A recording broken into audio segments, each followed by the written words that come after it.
Everyone welcome to my channel. आज मैं आपके लिए लेकर आया हूँ एक इम्पॉर्टेंट क्वेश्चन। ये ऐसा न्यूमेरिकल है जो आप बोर्ड एग्ज़ाम में हर साल आता है। केवल यहाँ पे थोड़ा सा चेंजिंग ये हुआ है कि ये जो कुंडली बना कर देता है उसी कुंडली को इसके शब्दों में लिख दिया है। केवल अंतर इतना है और ये बोर्ड एग्ज़ाम में बार बार आया हुआ भी ये न्यूमेरिकल्स है। तो देखते हैं आइए कैसा न्यूमेरिकल्स है। और इस न्यूमेरिकल को आप अगर तैयार करते हो तो ये न्यूमेरिकल बोर्ड एग्जाम में जरूर आता है, पक्का आता है। अगर ये नहीं आएगा तो इस टाइप का आता है, ठीक है। तो एक प्रत्यावर्ती परिपथ में प्रतिरोध है।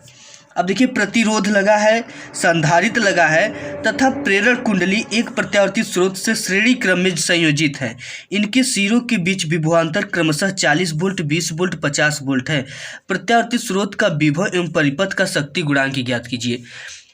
जी हाँ, समझने वाली बात यह है इसमें कि देखिए इसमें जो परिपथ है यानी जो सर्किट है वो LCR सर्किट है। कैसे? क्योंकि इसमें प्रतिरोध है यानी कि रेजिस्टेंस को R से दिखाते हैं जुड़ा हुआ है, और इसके बाद संधारित्र जिसे C से दिखाते हुए जुड़ा हुआ है, तथा प्रेरण कुंडली यानी L जिसे हेनरी कहते हैं, ठीक है, जुड़ा हुआ है। इससे पता चलता है कि ये जो सर्किट है वो LCR सर्किट है।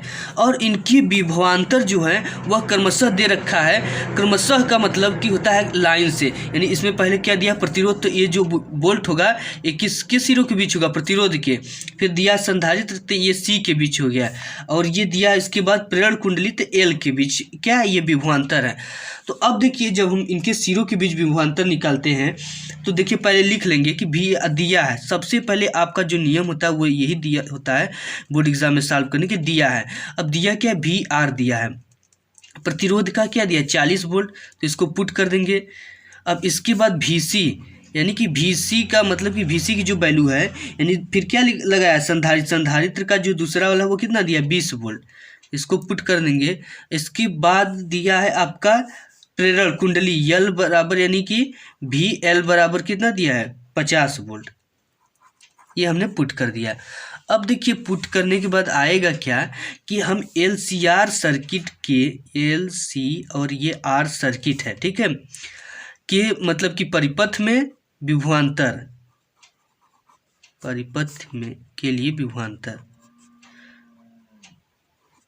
तो विभवांतर का सूत्र हमने पढ़ा है LCR सर्किट में कि सिरों के बीच विभवांतर क्या होता है, V बराबर अंडर रूट VR का स्क्वायर प्लस कोष्टक में VL माइनस VC का होल स्क्वायर।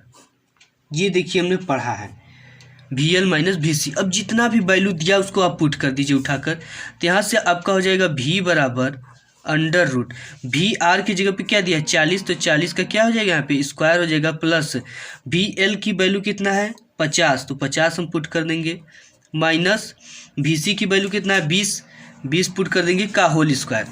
ये हो गया। अब देखिए जो V बराबर हो जाएगा आपका, ये हो जाएगा यहाँ पे 40 है, ठीक है, क्योंकि VR की वैल्यू कितनी है 40, तो 40 यानी 4 चौक के 16 लिखकर 2 शून्य, प्लस ये 50 में से 20 जाएगा तो कितना बचेगा 30, और 30 का आप यहाँ पे लिख देंगे 30 का स्क्वायर।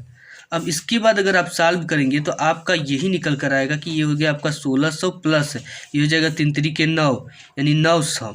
अब इन दोनों को अगर आप ऐड करते हो तो आपका निकल कर आएगा, देखिए 0 0 ये हो गया, इसके बाद 0 फिर 9 6 15 के 5 और 1 1 2 ये हो गया। अब इसका अगर आप करोगे क्या वर्ग करेंगे तो आपका आ जाएगा केवल क्या 50, ठीक है, 50 वोल्ट। अब देखिए सिरों के बीच हम विभवांतर निकाल लिए। यहाँ पे पहला जो काम था वो हमने कर दिया कि स्रोत का विभव, तो विभव हमने निकाल दिया कितना 50 वोल्ट। अब दिया रखा परिपथ का शक्ति गुणांक ज्ञात कीजिए। तो देखिए LCR सर्किट के लिए जो शक्ति गुणांक का सूत्र होता है वो होता है cos फाई बराबर VR बटे के अंडर रूट, वही हो जाएगा VR का स्क्वायर प्लस अंडर ब्रैकेट में VL माइनस VC का होल स्क्वायर, ये होता है। अब देखिए VR का मतलब जो प्रतिरोध का वैल्यू वो होता है, ठीक है, VR का मतलब जो मतलब कि प्रतिरोध के सिरों के बीच विभवांतर कितना है 40 वोल्ट, तो इसको हम क्या कर देंगे पुट कर देंगे।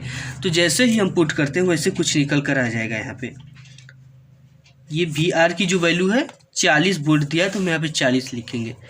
ये हो जाएगा आपका 40, ये हो जाएगा। और इसकी वैल्यू हमने कितना निकाला, इसका जो वैल्यू निकल कर आया है वो कितना है, 50 वोल्ट। ठीक है, 50 वोल्ट। तो ये हो जाएगा आपका 50 वोल्ट, 0 से 0 कट गया। अब देखिए cos फाई बराबर शक्ति गुणांक आ जाएगा, इसमें आप डिवाइड करोगे तो ये हो जाएगा 0.5 चौके, अरे 5 8 40, ये हो जाएगा 0.8। ठीक है, ये आपका कितना आ जाएगा 0.8। cos फाई यानी जो शक्ति गुणांक है वो आपका आ गया 0.8। ठीक है, ये हो गया। अब देखिए नेक्स्ट और इम्पॉर्टेंट एक और न्यूमेरिकल से देखते हैं, वो ये है, और ये भी कई बार बोर्ड एग्जाम में आया हुआ है कि एक सेल से 0.5 एम्पियर धारा लेने पर उसका विभवांतर 1.8 वोल्ट तथा 1 एम्पियर धारा लेने पर 1.6 वोल्ट हो जाता है। सेल का आंतरिक प्रतिरोध तथा विद्युत वाहक बल ज्ञात कीजिए। आंतरिक प्रतिरोध यानी कि स्मॉल आर और विद्युत वाहक बल का मतलब ई को ज्ञात करना है। देखिए बहुत आसान क्वेश्चन है। देखिए एक सेल से, ठीक है, एक सेल है, उसमें 0.5 एम्पियर धारा लेने पर उसका विभवांतर 1.8 वोल्ट हो जाता है। तो पहले हम सेल के लिए जो सूत्र पढ़ा है हमने, वो पढ़ा है क्या कि इसमें देखिए जो दिया है उसको पहले लिख सकते हो आप, V बराबर E माइनस आई आर, ये पढ़ा है, V बराबर E माइनस आई आर। अब यहाँ से ये किसकी वोल्ट दिया, एक सेल से 0.5 एम्पियर, यानी धारा का जो वैल्यू है वो कितना दे रखा है पहले सेल के लिए।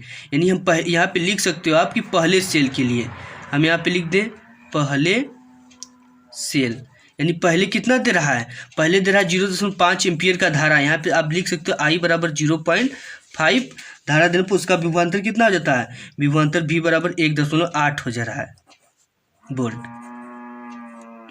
तो देखिए इसके बाद V की वैल्यू जो है आपका दे रखा है कितना 1.8 बराबर E की वैल्यू नहीं कुछ दिया तो इसको इसी तरह लिख देंगे, माइनस I की वैल्यू कितना 0.5 इंटू R की वैल्यू नहीं दिया है, इसको ज्ञात करना, ये हो गया। अब इसको समीकरण नंबर 1 आप मान लीजिए, हमने इसको समीकरण नंबर 1 माना। और दूसरी दशा में फिर दे रखा है कि जब इसको कितना दे रहा है, देखिए ये तो दे रखा है 1.6 वोल्ट हो जाता है तथा 1 एम्पियर, फिर I बराबर कितना दे रहा है 1 एम्पियर धारा दे रहा है, तब उसका जो उनके सिरों के बीच विभवांतर वो 1.6 वोल्ट हो जा रहा है। तो V बराबर 1.6।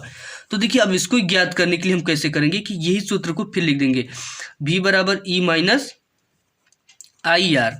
अब देखिए V की वैल्यू आपको कितना दिया 1.6 बराबर E की वैल्यू कुछ नहीं दिया, तो इसी तरह लिख देंगे माइनस I की जो वैल्यू है वह 1 एम्पियर दिया, 1 एम्पियर इंटू R। ठीक है, इंटू R की वैल्यू नहीं दिया, इसको मान लेंगे इक्वेशन सेकेंड। अब देखिए हम क्या करेंगे कि समीकरण 1 में से समीकरण 2 को क्या करेंगे, घटा देंगे, तब हमें कुछ जाकर मिलने वाला है। ठीक है, तो हम यहाँ पे लिख सकते हैं ये समीकरण 1 है और समीकरण 2 लिख देंगे। समीकरण 1 में से समीकरण 2 को घटाने पर, या इसको लिख देंगे समीकरण 1 व 2 को हल करने पर, या आप घटाने पर लिख सकते हो, दोनों लिख सकते हैं। ठीक है, घटाने पर।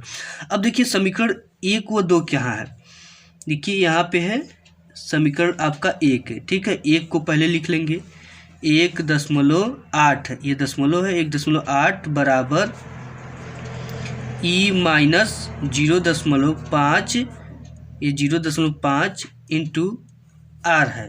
ठीक है, ये हो गया। अब इसके बाद देखिए करेंगे क्या, इसके बाद घटाना है, तो ये हो गया क्या, ये समीकरण 2 कहाँ है आपका, समीकरण 2 ये है, तो हो गया 1.6 इक्वल E माइनस, ये हो जाएगा 1.0, इसको लिख सकते हैं इंटू R, ये हो गया। अब देखिए इसमें से घटा देंगे। अब घटाने के बाद सिंपली आएगा क्या कि ये प्लस है तो ये क्या हो जाएगा माइनस, और यहाँ पे प्लस है तो ये हो जाएगा आपका माइनस, और यहाँ पे माइनस है तो ये हो जाएगा प्लस। ठीक है, ये हो गया। अब देखिए इसमें से घटाइए, 8 में से 6 गया, 2 पॉइंट, 1 में से 1 गया, कुछ नहीं, 0, तो ये हो जाएगा आपका 0.2। अब इसके बाद बराबर का चिन्ह लगा दीजिए, ई से ही क्या हो जाएगा, कट जाएगा। अब देखिए ये +1 है और ये 0.5 है, तो इसमें से जब घट जाएगा तो ये कितना बचेगा 0.5 इंटू R, ये बचेगा। ठीक है, क्योंकि इसमें से आप घटा दोगे तो यही बचेगा। अब देखिए आपका आगे 0.2 बराबर 0.5 R। अब स्मॉल r की वैल्यू आप निकाल सकते हो, स्मॉल r बराबर हो जाएगा 0.2 और ये मल्टीप्लाई में इधर जाएगा तो डिवाइड में हो जाएगा, ये हो जाएगा आपका 0.5। तो 0 से 0 कट गया, ये हो गया 2/5। अब इसमें आप क्या कर देंगे, आप अगर इसमें डिवाइड करेंगे तो ये हो जाएगा 0 और 5 चौके 20, 0.4। ये इसका मान गया स्मॉल यानी प्रतिरोध का, ठीक है, आंतरिक प्रतिरोध का 0.4 आ गया। अब स्मॉल आर का वैल्यू निकल गया, तो स्मॉल आर की वैल्यू को आप किसी भी समीकरण में, चाहे समीकरण 1 चाहे समीकरण 2 में, आप इसके मान को रखकर सिंपली ई की वैल्यू आप फाइंड कर सकते हैं। तो मान लीजिए हम समीकरण 2 में रख देते हैं, तो यहाँ से हम लिख देंगे कि आंतरिक प्रतिरोध स्मॉल आर का मान समीकरण 2 में रखने पर, समीकरण 2 में रखने पर, अब देखिए रख देते हैं तो सिंपली आपका आएगा क्या। अब इस 0.4 को समीकरण 2 कहाँ है, इसको लिख लीजिए। पहले सबसे पहले काम इसको लिख लीजिए। 1.6 यहाँ पे हम लिख देते हैं 1.6 इक्वल ई माइनस 1R, ठीक है। अब इसकी जगह पे स्मॉल आर की वैल्यू रख देंगे तो ये हो जाएगा 1.6 इक्वल ई माइनस 1 इंटू, ये इसको वैल्यू रख दीजिए 0.4। अब इसका मल्टीप्लाई करेंगे तो वही आएगा 1.6 इक्वल ई माइनस 0.4, ठीक है, यही आएगा। अब देखिए अब हम करेंगे क्या कि इस ई की वैल्यू निकालेंगे, तो ई बराबर आपका हो जाएगा 1.6 माइनस 0.4, ये हो जाएगा। अब देखिए इसके बाद हम इसको करेंगे क्या कि घटा देंगे, ठीक है, कुछ करेंगे नहीं, घटाएंगे ही। तो यहाँ से हो जाएगा, देखिए इसमें से आप घटा देंगे 1.6 से 0.4, तो 6 से 4 गया 2.1 यानी 1.2, तो ई बराबर आपका आ जाएगा 1.2 वोल्ट, यही क्या हो जाएगा आपका आंसर।